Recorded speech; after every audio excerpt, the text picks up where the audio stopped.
Bonjour à tous, une vidéo sur la peur du runner. Donc Fabien Marchand en parle très vite fait en disant qu'il est assez terrorisé de son extérieur. Je pense que si cette info-là avait été plus... si ça avait été les gros titres du runner, peut-être que voilà, j'aurais tout de suite su que j'étais le runner. A priori, le runner est... alors je sais pas si c'est pour tous les runners comme ça, mais en tout cas pour moi c'est vrai que je suis la flamme la plus... dans mon couple, dans mon ancien couple, dans mon binôme de flammes jumelles, je suis la flamme la plus terrorisée. Et c'est toujours été comme ça finalement, jusqu'à mes 5 ans en fait. Je fais que de me répéter c'est quoi ce monde, c'est quoi ce monde, je suis pas chez moi, je suis pas chez moi, c'est quoi ces souffrances, c'est quoi ce gris, c'est quoi je suis en terreur de ce monde, totalement en terreur de ce monde. Et il y a quelques mois, j'ai eu des visions de quand j'étais dans le ventre de ma mère, de l'accouchement et juste après l'accouchement. Et je me suis rendu compte dans le ventre de ma mère à quel point j'étais traumatisée déjà à ce moment-là, quoi. Et que j'avais pas remarqué, je le savais pas du coup, hein, j'avais pas mes souvenirs dans le ventre de ma mère, mais là dans les visions, j'ai vu à quel point on pouvait être déjà intensément terrorisé de ce monde, de ce monde, de cette planète. C'était très secouant. Je sentais donc sûrement que j'entendais les cris. J'espère vraiment que les travaux ça va pas déranger en fait. C'est pour ça que j'ai remis le micro, mais ils font du bazar quoi. Dans le ventre de ma mère, du coup, je devais entendre la colère de mon père, les cris, sa peur à elle, et puis je pense que finalement ma mère a beaucoup vécu de peur aussi dans sa vie, qu'elle a camouflé aussi sûrement, mais voilà.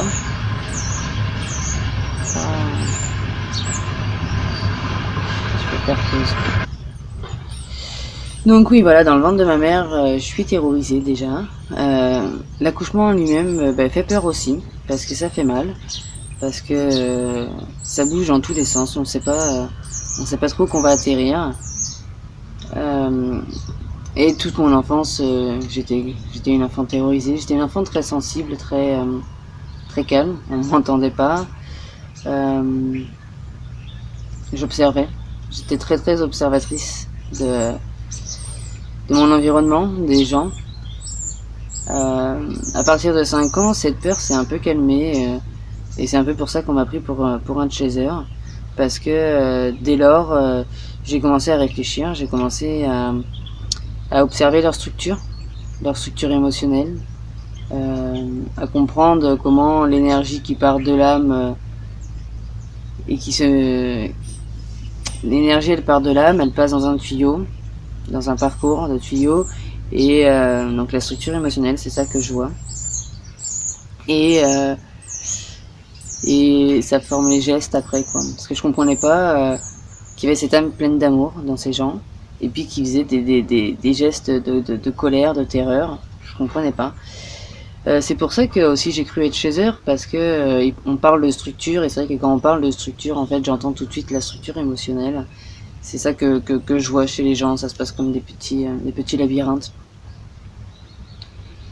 Après, j'ai grandi toute mon enfance avec la peur de mon père, la peur de cette violence, enfance, adolescence, hein.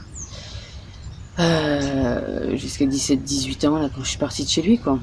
La peur des viols, beaucoup de peur, avec son alcoolisme aussi. Je me sentais très en danger.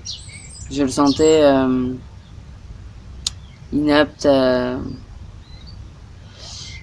prendre soin de lui, et encore plus de prendre soin de nous, ses enfants. Il n'y avait pas cette responsabilité, il était sous, donc du coup, il n'y a pas de sécurité, il n'y a pas un homme qui est sécurisant et posé Au contraire, il fallait qu'on le surveille, quoi. J'ai passé ma vie à le surveiller, enfant quand il me balade dans les bars et qu'il est sous, puis que je dois le ramener à la maison. Je suis toute petite, hein, ça a commencé depuis mes 5 ans, il y a des souvenirs comme ça, 6-7 ans qui me reviennent très fort. Il était sous, donc on vivait en cité en plus, donc mal fréquenté. Et de rentrer le soir sous, lui il calculait rien, et moi je calculais partout. Je regardais si, quoi, avec mes sens subtils, je cherchais, je goûtais s'il y avait quelqu'un quelque part là-bas, s'il y avait quelqu'un, on changeait de trottoir, on changeait de route. C'est pour ça aussi qu'on m'a cru de chaser, parce qu'effectivement, j'étais dans cette espèce de contrôle. Je sais pas si c'est un contrôle, mais bah voilà, je vivais avec mes sens, quoi. Donc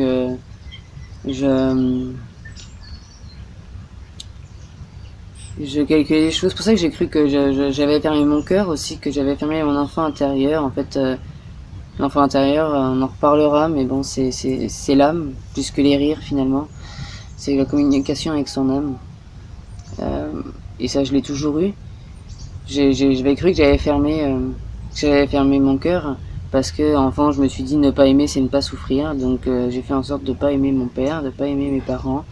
Je cherchais à me convaincre de ça. Je me disais, j'ai pas à aimer une personne pour son rôle. Je n'ai pas à aimer une personne parce que c'est mon père. C'est une personne. Si je l'aime pas en tant que personne, je l'aime pas en tant que personne. J'ai pas à l'aimer parce que c'est mon père. Donc il y avait beaucoup cette insécurité, voilà, avec lui, parce qu'il était imprévisible. Imprévisible, il pouvait s'énerver d'un coup. Il était très dur, mon père, il était très fort. Il ressemble à Rambo, il ressemble à Stallone, quoi. Avec ce regard très noir, et ça faisait très peur. Ses cris, c'est son alcoolisme. Son alcoolisme, c'était ce qui me mettait le plus en danger, peut-être. Il y a beaucoup de viols, c'était quand il était sous, bien sûr, mais pas que. Donc voilà, beaucoup d'insécurité sur mon père. Sur ma mère, ça a été... j'ai eu peur aussi, par rapport à ma mère, j'ai eu peur de l'abandon. Ma mère n'est pas une maman très démonstrative.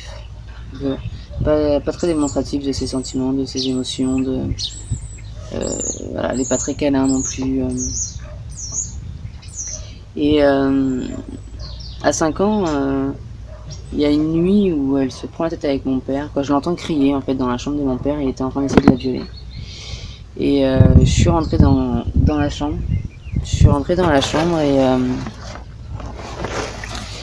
Et forcément mon père a crié de les laisser, quoi. Et ma mère, non, reste là, tu vois, pour qu'elle puisse se sauver du lit et être sauvée de ce bourreau. Et du coup, je suis restée devant la porte. Puis ma mère s'est levée, a fait le tour du lit et on a profité pour sortir. Elle m'a recouché et puis ils sont partis dans le salon. Alors je me suis relevée, j'ai écouté leur conversation. Je m'en suis souvenu très longtemps. Jusqu'à mes 12 ans, ce souvenir était vraiment très ancré. Et ils ont parlé, voilà, lui a dit qu'elle allait le quitter. Ma mère avait déjà rencontré mon beau-père, qu'elle allait le quitter et tout ça. Mon grand frère, lui, dormait. Parce que quand il passait des choses comme ça, souvent mon grand frère dormait. C'est pour ça que il n'a pas tout compris, lui non plus. Il n'a pas vu que notre père était un bourreau. Voilà, il a juste vu que ma mère était partie, il comprenait pas pourquoi, quoi. Et puis après qu'ils aient parlé comme ça, ils sont allés se recoucher. Ma mère a dormi avec moi. Et quand je me suis réveillée le matin, elle était plus là. Elle était plus à côté de moi dans le lit. Et là, j'ai eu une grande peur de l'abandon. Mais une très grande peur. Et elle est partie, elle m'a abandonnée. J'ai sauté du lit, je suis partie dans le couloir, puis dans l'entrée.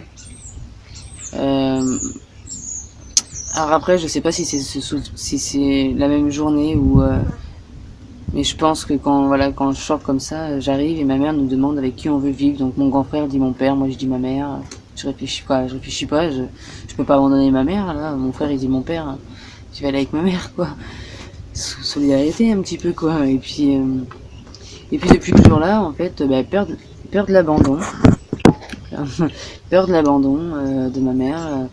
Du coup, j'ai caché mes émotions. Je lui disais pas que ça allait pas à l'école. Je lui disais pas que, je sais pas, que je me sentais différent. Je lui disais pas que j'avais des dons. J'essayais de la soutenir. Pour ma mère, j'ai été un peu comme un bouclier. Elle m'a protégée. Elle s'est protégée avec moi des violences de mon père en se disant genre, bah, j'ai notre fille dans les bras. Tu peux pas me taper. Tu peux pas me violer. Tu peux pas faire des choses comme ça. Et Et voilà quoi, du coup, après toute ma vie, voilà, j'ai eu peur qu'elle m'abandonne, j'avais peur d'être pas comme il faut, et puis qu'elle se dise écoute, va-t'en quoi. La peur du rejet des autres, bah ouais, parce que je voyais bien que j'étais différente d'eux, je voyais bien que j'étais différente des gens, je vois bien que de goûter l'essence comme je les goûte, de goûter la vie comme je la goûte, on n'est pas nombreux. En tout cas, à l'école, par exemple, il n'y avait pas de gens comme ça. Autour de moi, il n'y avait pas de gens comme ça. Et puis quand j'ai commencé à parler de tout ça, ado, je disais la lumière. En fait, moi, j'ai pas compris. Je disais aux gens, ouais, la lumière, quoi, tu sais. Moi, je vis avec ça, la lumière. Quoi, la lumière? Qu'est-ce que tu racontes, Angel? Quoi, tu sens pas? Tu sens pas qu'il y a autre chose? Tu sens pas cette lumière? Tu sens pas Dieu, tu sens pas cet amour universel. Alors j'avais pas tous ces mots à cette époque. Je disais lumière, je disais beaucoup ce mot lumière. Et, euh, et les gens m'ont trouvé très très bizarre. M'ont trouvé très très bizarre. T'es perché, Angel. Oups. Oups, alors j'ai enlevé ce mot lumière. J'ai enlevé ce mot lumière, puis j'ai essayé de comprendre un peu et de trouver d'autres mots par rapport aux gens pour qu'ils puissent comprendre ça, parce que moi je comprenais pas, je comprends pas qu'on ne puisse pas, je comprends pas qu'il y ait des gens qui, et les gens qui disent ça, qui ressentent rien, mais alors rien du tout. Je ne sais pas comment c'est possible parce que moi je sens et je sens énormément. Mes sens subtils, ce que je capte dans l'invisible est beaucoup plus présent, plus fort que ce qui se passe dans la matière, quoi. Donc voilà, peur du rejet. Donc j'ai commencé à changer mes mots, j'ai commencé à me modeler aussi pour être comprise, pour pouvoir échanger avec un autre, parce que j'ai quand même cette envie de communion avec un autre. Peur de l'engagement dans ma vie, pas qu'au niveau du couple, hein, parce que ma première relation a duré 9 ans, 8 ans et demi. Mais peur, j'ai vécu totalement isolée en fait tout le temps. Toute ma vie, j'ai vécu entre 4 murs. J'ai vraiment très peur de ce monde, j'ai vraiment très peur des humains.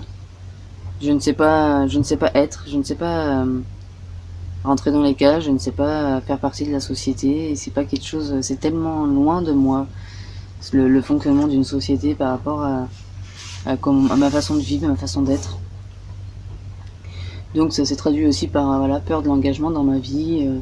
Quand je suis partie à 19 ans dans les Pyrénées, dans les montagnes, je me suis perdue dans les montagnes. Ma flamme, elle, est partie à Londres découvrir le monde, et moi je suis partie me cacher dans les montagnes. Bon, chacun son expérience, effectivement. Effectivement, je m'isole tout le temps.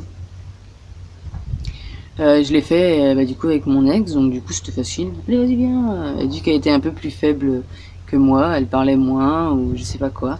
Voilà, je pouvais jouer un peu, comme je le dis dans une autre vidéo, si l'autre a peur, moi j'ai pas peur, je coupe ma peur et puis je deviens super courageuse pour l'autre.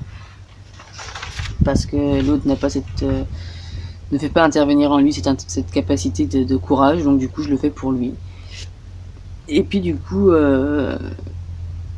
ouais, par exemple signer un CDI, j'ai jamais fait, c'est un truc, ça me fait horriblement peur.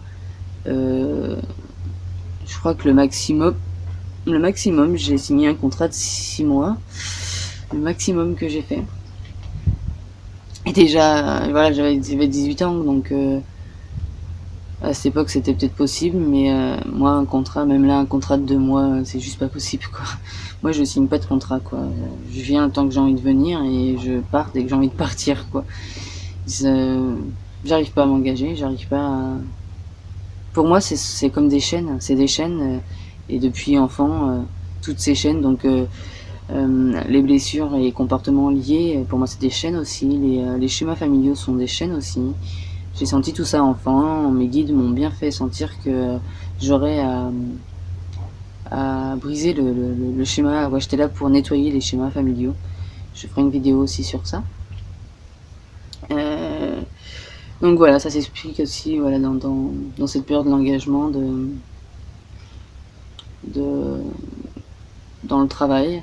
Avoir un logement, donc j'en ai eu avec mon ex, hein, j'ai eu un logement avec mon ex.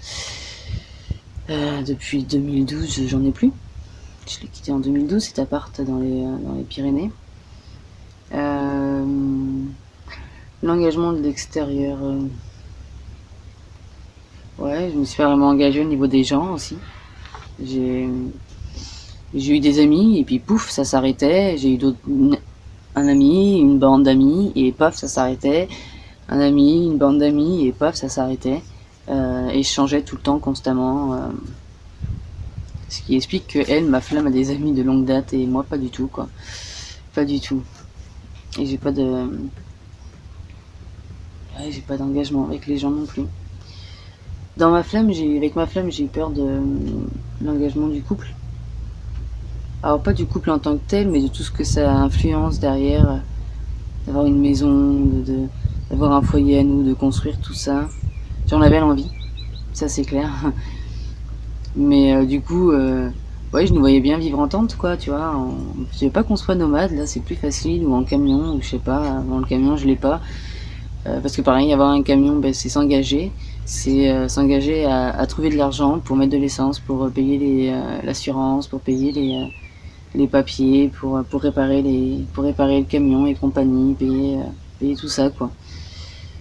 Donc ça, c'est vrai que c'est pareil. Pour ça, avant, je pensais, avant, quand j'étais dans les Pyrénées, je pensais ouais, avoir un camion aménagé assez grand pour y vivre en couple. Mais acheter une maison, ça me semblait, non mais non, moi je peux pas. T'achètes une maison, elle est bloquée à un endroit, et moi c'est un truc qui me fait peur de rester bloqué là. Non, non, moi faut que je bouge, quoi, faut que je puisse bouger à longueur de temps, donc une maison sur roue, ce serait très très bien, quoi. Voilà, c'est encore quelque part une peur de l'engagement, parce que limite si j'ai une maison, je peux l'enlever, quoi. Après, il y a les peurs de l'humain, les peurs de ce monde, les peurs de l'extérieur. Ça s'est beaucoup exprimé en fait. Alors je crois que je l'ai toujours eu, mais je m'en suis pas rendu compte, pas réellement. Je m'en suis pas réellement rendu compte et je m'en suis vraiment rendu compte après le stress post-traumatique où je suis vraiment terrorisée, j'arrive pas à sortir de chez moi. J'ai très peur. Je suis là parmi les champs et puis sortir d'ici, d'aller dans les magasins, c'est juste une folie. Je suis en panique totale. Je suis vraiment en phobie des gens à ce moment-là. Les gens me font vraiment très très peur. Et à ce moment-là, voilà, c'est vraiment, ça a été un travail. J'ai dû m'accompagner à sortir de chez moi. J'ai dû m'accompagner à calmer mes peurs d'être agressée constamment dans la rue. J'ai transcendé ces peurs à ce moment-là, quoi. J'ai cru en tout cas les transcender. Je sais pas si non, c'est pas le cas parce que cet été j'ai eu peur à Grenoble des gens. J'ai eu très peur des gens dès que je sortais toute seule en ville, je sais pas, je sais plus ce que les gens ils me veulent, je sais plus ce qui vibre et ça me faisait peur. Mais j'ai quand même avancé sur ma peur après le stress post-traumatique et je me suis reconstruit. Un an après, je suis partie sur les routes rencontrer les gens.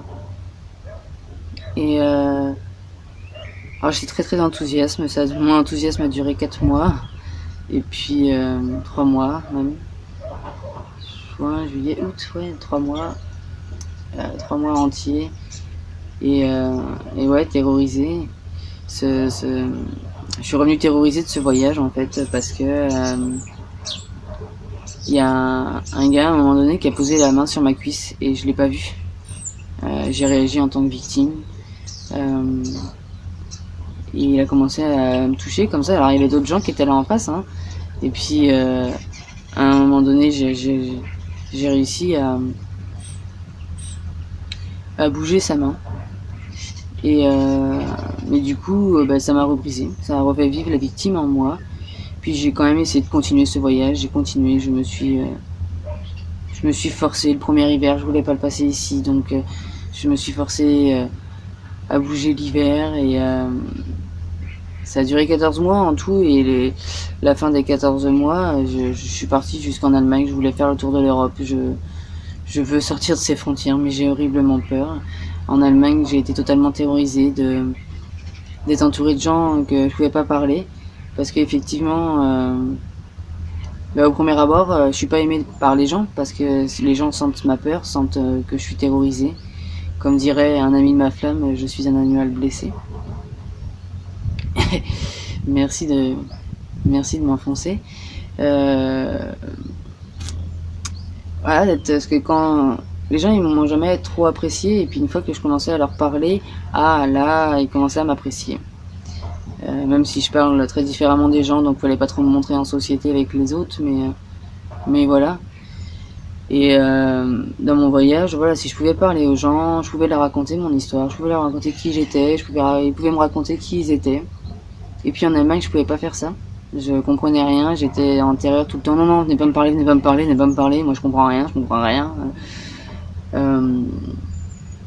Donc ça a refait vivre toutes les peurs. Ça, c'était août 2014, quoi. Je me suis abritée pendant 3 semaines chez des amis en Belgique. Je vous remercie de m'avoir récupéré, terrorisé à ce point. Puis au bout de 3 semaines, j'ai réussi à rentrer chez moi. Fin août 2014. Depuis, je n'étais pas sortie. Je n'étais pas ressortie. C'est pour ça que quand je rencontre ma flamme en décembre 2015, plus d'un an après, et qu'elle me dit de l'argent à 3 heures de stop, 3 heures de route, et qu'il fallait que je les passe en stop, c'est très dur pour moi. Il y avait beaucoup de peur. J'étais en plus dans un moment où les symptômes du stress post-traumatique s'exprimaient, donc voilà, je me sentais très très faible. Après, on est reparti avec ma flamme, on est parti à Saint-Jacques été 2016. Et là aussi, je me sentais en grand danger en fait avec elle parce que elle est un peu parfois, c'est pour ça qu'on l'a cru runner parce qu'elle est un peu légère, elle parle à tout le monde, elle voit pas le danger. Moi, j'ai grandi en cité, j'ai grandi dans le danger, je sais reconnaître le danger. Et je me sentais comme avec mon père quand il était saoul, qu'il prenait la voiture et qu'il savait pas ce qu'il faisait et que j'étais en danger. Et avec elle, je me suis sentie en danger comme ça sur les chemins. Parce que elle parlait à tout le monde, en plus elle parlait du coup en anglais. Je comprends pas. Je peux pas du coup l'aider, je ne peux pas savoir s'il y a danger. Et le fait qu'il y ait plus les paroles, en fait, je n'ai plus confiance en mes ressentis. Je n'ai plus confiance en mes ressentis et puis même si mes ressentis disent il y a danger, je suis pas convaincue, je suis pas sûre parce que ça parle dans une autre langue que celle que je comprends. Donc j'ai eu toutes ces peurs là. Puis il y a la peur des émotions, donc aussi il en parle, Fabien, il dit que le runner a peur de ses propres émotions, de son intériorité. Et c'est vrai, depuis enfant j'ai peur de cet instinct de survie, c'est quelque chose qui me fait vraiment très peur. Parce que cet instinct de survie nous fait faire des choses hors morale, quoi, hors de notre morale, qui dépasse voilà, qui dépasse qui on est, et on fait totalement l'inverse, on fait beaucoup de violence, on fait par exemple une pulsion sexuelle donne un viol, quoi. C'est énorme. On est en minouque. Voilà, la pulsion de boire de mon père nous met en danger avec mon frère parce qu'il conduit sous, donc totalement voilà, totalement en danger. J'ai peur de ma colère, j'ai eu très peur de ma colère, j'ai eu très peur de cet ego. Depuis que je suis enfant, c'est pour ça que je cherche à le démolir, cet ego. C'est très embêtant, c'est très bon. Je suis désolée pour le bruit. J'avais peur de ma colère, donc c'est pour ça que c'est l'émotion que j'ai travaillé le plus dans ma vie, parce que cette impulsivité là, qui jaillissait de moi comme ça par la colère, je me sentais possédée, je me sentais vraiment possédée, et genre je pouvais pas gérer mes gestes, je pouvais pas contrôler mes gestes, et effectivement cette part là de mes émotions, de ce truc on peut pas le contrôler en fait quoi, mais du coup ça me fait vraiment très peur, ça me fait vraiment très peur. Peur des peurs aussi, il dit peur des peurs effectivement, parce que ben, si j'ai peur dans le quartier et que je montre que j'ai peur, je vais me faire démonter quoi, je vais me faire battre quoi. Et peur de faire face à moi-même aussi, effectivement, j'avoue, parce que je le sais, qu'il y a j'ai beaucoup de blessures, j'ai eu beaucoup de blessures, j'ai eu beaucoup de traumatismes. Par exemple, quand mon père décède, j'ai tout qui réveille, donc c'était en 2010, j'en parlerai aussi. Quand il décède, j'ai tout qui tremble en moi, j'ai tout qui est en train de s'effondrer. Je vois bien que, voilà, je vais devoir aller plonger dans mes souffrances, je vais devoir aller plonger dans cette histoire, dans ce passé qui fait encore si mal, à cette époque-là en tout cas. Et puis si bien c'est encore d'actualité. Je sais pas comment je ferai ça, mais on verra. Du coup, ouais, super peur. Super peur. Non, je n'ai pas envie d'aller voir, je n'ai pas envie de m'écrouler, je n'ai pas envie de hurler ma douleur. Donc j'ai rencontré une fille à ce moment-là. Juste après, 2 mois après le décès de mon père, 2 mois après, je rencontre une fille, et quand elle arrive dans ma vie, je lui fais écoute, quoi, dans ma tête, c'est bon bah écoute, moi ma vie là elle me va pas, je ne peux pas y faire face, parce que si je fais face à ma vie, si je vis ma vie, je vais plonger dans mes souffrances, ma structure interne va s'écrouler, je vais m'écrouler, ma structure psycho-émotionnelle va s'écrouler. C'est ce qui s'est fait quand même, hein, mais voilà, j'ai fui. Allez vas-y, je te donne ma vie, parce que là moi je veux pas vivre la mienne. Et bah voilà, après bon bah j'ai ouais j'arrive. Oups.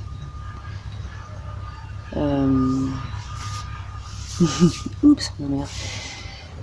Du coup voilà, tout allait s'écrouler, et puis et j'ai quand même voulu fuir quoi, j'ai fui tout ce que j'ai pu, et puis ben de toute façon ça a quand même fini par s'écrouler quoi. Voilà un peu ce que je peux dire sur les peurs paniques du runner, et c'est vrai que je suis très paniquée, même avec ma flamme j'ai été très paniquée par elle, par sa dureté, par ses attaques, ce qu'elle montrait du doigt au début de notre relation. J'ai été paniquée aussi par une amie à elle, cette amie elle est tellement proche qu'elle fait partie de la famille. Donc elle me faisait très peur. Et c'est un bourreau de plein d'autres vies. Elle nous a massacrés plein de fois. En tout cas, elle a donné de l'ordre plein de fois de nous massacrer. Et quand je suis avec elle, je sens tout ça. Quand je suis en sa présence. Et oui, effectivement, je ne gère pas mes émotions, parce que c'est en train de hurler. On est en train de, tous mes sens sont en train de me dire que c'est un bourreau, même si c'est dans un passé d'une autre vie. Moi je le sens là, je suis en train de le vivre là, je suis en train de vivre la terreur qu'elle nous a fait vivre. Et c'est là que la dernière fois que je l'ai vue, c'était un mariage d'une autre amie de ma flamme. Il n'y aurait pas eu cette fille, ça se serait bien passé. Je pense vraiment que ça se serait bien passé, mais alors avec elle je perds tous mes moyens. Absolument tous mes moyens. Ça hurle, j'ai toutes mes vies intérieures qui hurlent. J'ai toutes mes chairs qui me font mal, parce que il y a eu toutes ces tortures, toutes ces chairs qui ont été déchiquetées et broyées et vivantes, et moi je sens ça quand je suis face à elle, je sens ça, et Et je suis encore plus paniquée parce que ma flamme est son petit esclave, son petit chien-chien. Ma flamme, elle aussi, est soumise à cette fille. Elle avait la tête baissée et tout, donc même ma flamme ne pouvait pas me protéger. Même ma flamme me lâchait la main. Peut-être elle pouvait pas me protéger, mais si on se tenait la main, si on s'était tenu la main, alors on aurait fait face à ce bourreau, quoi. On aurait fait face à nos peurs. Et là, c'est pas le cas. Et puis cette meuf, elle peut pas me piffrer de toute façon. Même avant de me rencontrer, j'ai senti qu'elle sentait le danger, parce que elle sentait le danger de perdre ma flamme, parce que ma flamme était amoureuse de moi, et puis que j'étais pas n'importe qui. Et je sais qu'elle m'a senti à distance, je l'ai senti, je sais qu'elle m'a senti. Je sais que tout de suite, quand ma flamme, pardon, je suis désolée, quand ma flamme me rencontre, je sais que l'autre elle m'a senti, elle sait que c'est moi. Elle sait, alors peut-être que c'est pas conscient, peut-être qu'elle a pas conscience des vies antérieures, mais elle sait que je suis pas n'importe qui. Là, que je suis un danger pour elle, un danger dans le sens que je peux lui prendre ma flamme et ce sera plus son esclave. Alors bon, c'est raté pour ça. C'est raté pour ça parce qu'en plus elle lui fait du chantage affectif avec sa fille à elle, donc voilà. Et puis du coup c'est son mec qui disait que j'étais un animal blessé. À ce mariage, à un moment donné, on était à table, je suis sortie pour aller fumer et d'autres étaient partis. Il restait ce gars et ma flamme. Et quand je suis rentrée dans la salle, en fait, j'ai senti tout de suite qu'il était en train de parler de moi. J'ai senti tout de suite qu'il était en train de monter la tête à Sandra pour ma flamme, la tête à ma flamme pour me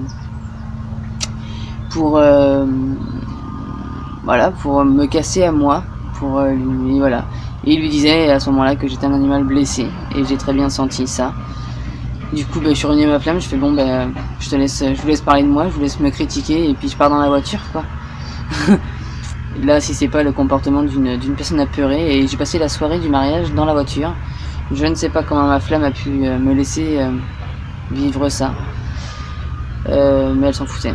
Elle s'en foutait tout simplement parce qu'elle se croyait, elle, victime, elle se croyait, elle, runner, elle se croyait, elle, martyrisée par moi, alors qu'en fait, non, c'était moi qui avais peur. C'était moi qui avais peur et j'avais simplement besoin de ton amour et de ta force, que tu me rassures, que tu m'aides à calmer ces peurs, simplement. Et c'est pas ce qui s'est fait. Donc voilà pour toutes les peurs paniques.